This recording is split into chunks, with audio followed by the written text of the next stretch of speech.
Hello friends, GK India YouTube channel में आपका स्वागत है। यह भारत से संबंधित बेहतरीन 30 प्रश्न जो आपके एग्जाम की दृष्टि से बहुत ही महत्वपूर्ण होने वाले हैं।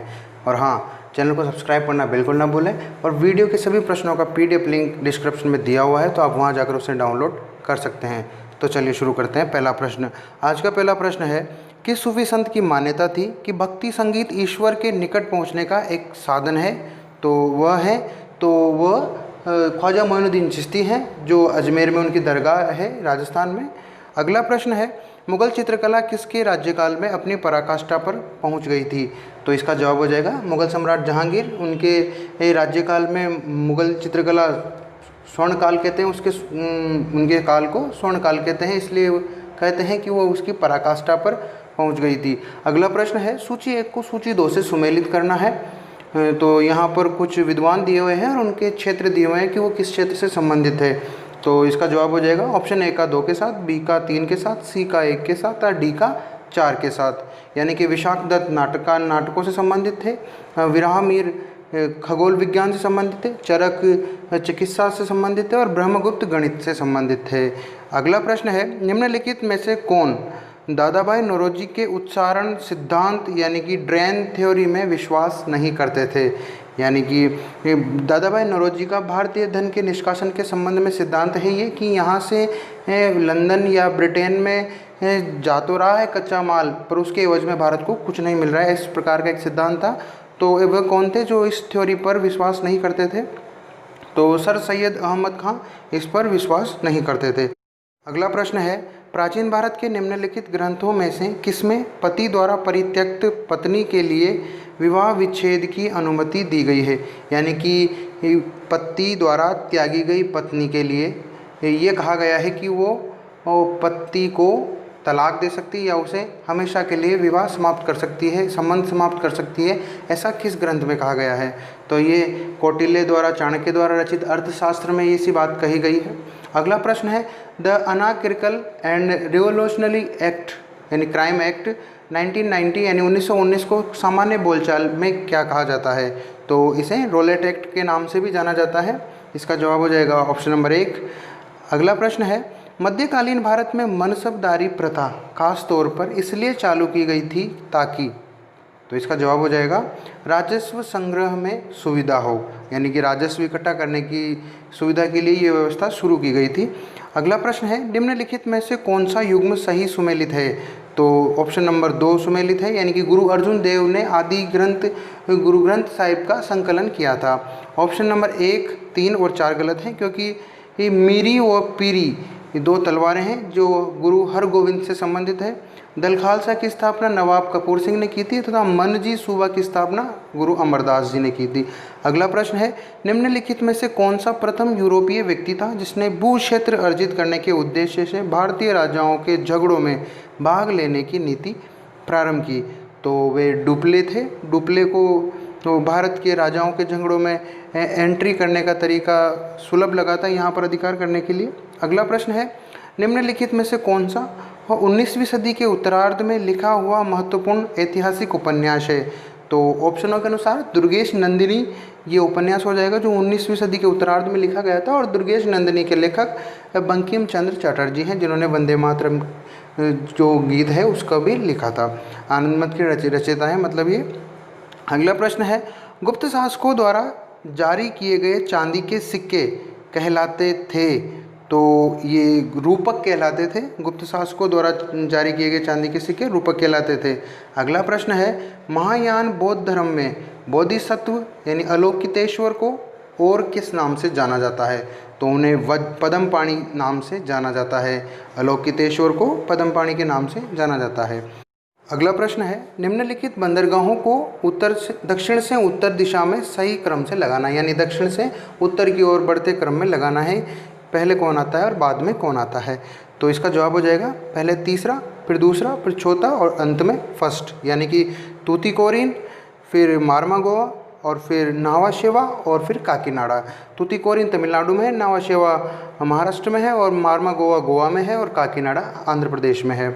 अगला प्रश्न है, बहुपति विवाह की प्रथा निम्नलिखित में से किस जनजाति की विशेषता है? यानी कि महिलाओं के एक से अधिक पति हो सकते थे, ये प्रथा किस जनजाति की विशेषता है? तो ये जौनसारी जनजाति है जो उत्तराखंड में निवास करती है, उसकी ये विशेषता है। अगला प्रश्न है, सूची 1 को सूची 2 से सुमेलित करना है। मृदा दी हुई है और उसकी विशेषताएं दी हुई है, तो इसका जवाब हो जाएगा ऑप्शन नंबर ए का 4 के साथ, बी का 1 के साथ, सी का 2 के साथ और डी का 3 के साथ। यानी कि लाल व पीली मृदा लोहा व एल्यूमिनियम यौगिकों सहित होती है, यानी उपस्थित होते हैं उसमें। और पर्वतीय या वनीय मृदा में अपरदन की समस्या से प्रभावित होती है ये। और क्षारीय मृदा की विशेषता होती है नारियल के पेड़ों की अधिकता होती है क्षारीय मृदा में। और लेटेराइट की विशेषता है कम उपजाऊ वाली मृदा होती है ये। अगला प्रश्न है, निम्नलिखित में से किन फसलों के उत्पादन में उत्तर प्रदेश राज्य का शीर्ष स्थान है? तो ऑप्शन नंबर 3 इसका आंसर हो जाएगा, यानी गेहूं और गन्ना में उसका प्रथम स्थान है उत्तर प्रदेश का। इनके अलावा आलू व मसूर के उत्पादन में भी उत्तर प्रदेश का प्रथम स्थान है। अगला प्रश्न है, असत्य युग्म का चयन करना है, यानी कि निम्न परियोजनाएं, कुछ परियोजनाएं दी हुई है, तो इनमें से कौन सा कथन असत्य है उसके बारे में बताना है। तो यहाँ पर दूसरा, तीसरा और चौथा कथन असत्य हो जाएगा। मात्र ऑप्शन नंबर 1 ही सत्य है, यानी कि मेटूर परियोजना कावेरी नदी पर स्थित है। मेटूर परियोजना तमिलनाडु में कावेरी नदी पर स्थित है और शेष तीनों कथन असत्य हैं। तो इनके सही जवाब देख लेते हैं। पोग बांध को महाराणा प्रताप सागर बांध भी कहते हैं, जो हिमाचल प्रदेश में स्थित है और ये व्यास नदी पर स्थित है। इडुमकी परियोजना केरल में है और ये पेरियार नदी पर है, तथा तुलबुल परियोजना जम्मू कश्मीर में है और ये झेलम नदी पर स्थित है। अगला प्रश्न है, कर्नाटक, तमिलनाडु व केरल राज्यों के मध्य किस नदी जल बंटवारे को लेकर विवाद है? तो ये कावेरी नदी के जल बंटवारे को लेकर तीनों राज्यों के बीच तनावपूर्ण स्थिति कहीं कहीं बार देखी गई है और जल विवाद बना हुआ है। अगला प्रश्न है, निम्नलिखित में से कौन सी परियोजना का मुख्य उद्देश्य जल परिवहन है? तो तुलबुल परियोजना का उद्देश्य, जो झेलम नदी पर जम्मू कश्मीर में बनी हुई है, इसका उद्देश्य नौवहन यानी कि परिवहन के उद्देश्य से इसका निर्माण किया गया है। अगला प्रश्न है, निम्नलिखित में से कौन सा स्थान जैवमंडल आरक्षित क्षेत्र यानी बायोस्फीयर रिजर्व और टाइगर रिजर्व दोनों क्षेत्रों की श्रेणियों में शामिल है? तो इसका जवाब हो जाएगा उपर्युक्त सभी, यानी कि सिमलीपाल, सुंदरवन, मानस और अचनाकमार और पन्ना, ये सभी दोनों ही श्रेणियों में आते हैं, यानी कि बायोस्फीयर एंड टाइगर रिजर्व दोनों ही श्रेणियों में आते हैं। सिमलीपाल उड़ीसा में है, सुंदरवन बंगाल में है, मानस असम में है, अचनाकमार अमरकंटक एमपी में है और पन्ना भी एमपी में है। अगला प्रश्न है, निम्नलिखित में से कौन सा चिनाब नदी पर स्थित विद्युत परियोजना का समूह है? यानी कि दिए गए समूहों में चिनाब नदी पर कौन से परियोजनाओं का समूह है? तो इसका आंसर हो जाएगा ऑप्शन नंबर 4, यानी बगलीहार, किरथई बांध और सलाल परियोजना चिनाब नदी पर स्थित है। अगला प्रश्न है, अरब सागर में गिरने वाली नदियों का समूह है। तो अरब सागर में ऑप्शन नंबर 1, 2, 3 और 6, यानी कि नर्मदा, लूनी, साबरमती और माही नदी, ये अरब सागर में गिरती है। स्वर्ण रेखा की बात करें तो ये बंगाली खाड़ी में गिरती है, क्योंकि ये पश्चिम बंगाल की नदी है। और ब्राह्मणी की बात करें तो ये उड़ीसा में स्थित है और ये बंगाली खाड़ी में गिरती है। अगला प्रश्न है, मध्य प्रदेश से संबंधित पठार है। तो मध्य प्रदेश से संबंधित हो जाएंगे ऑप्शन नंबर 1, 2 और 4, यानी कि मालवा का पठार, बुंदेलखंड का पठार और बघेलखंड का पठार मध्य प्रदेश से संबंधित है। दक्कन का पठार कर्नाटक में है और छोटा नागपुर का पठार छत्तीसगढ़ में है। अगला प्रश्न है, निम्नलिखित में से असत्य कथन का चुनाव करना है। तो इसका जवाब हो जाएगा ऑप्शन नंबर 2। ऑप्शन नंबर 2 ही गलत है और बाकी सत्य है, यानी कि बाबर का विस्तार शिवालिक के गिरिपद में है, तराई बाबर के दक्षिण में है और खादर बांगर के पूर्व में है। अगला प्रश्न है, निम्नलिखित पहाड़ियों को उत्तर से दक्षिण के सही क्रम में लगाना है, यानी कि उत्तर से दक्षिण की ओर जाना है और पहले कौन आती है, कौन सी पहाड़ी आती है, ये बताना है। तो दिए गए ऑप्शनों के अनुसार इसका जवाब हो जाएगा 3rd, 4th और 2nd और 1st, यानी कि 3rd यानी कि अरावली पहले आएगी, या जो राजस्थान में स्थित है। 4th यानी राजमहल जो झारखंड में है वो पहले आएगी। दूसरा जो है सतपुड़ा जो एमपी में है वो पहले आएगी और फिर महाबलेश्वर महाराष्ट्र में स्थित है वो आएगी। अगला प्रश्न है, भारत की मानक समय देशांतर रेखा जो देशांतरीय है किन राज्यों से नहीं गुजरती है, जो ऑप्शन दिए हुए हैं उनके अनुसार।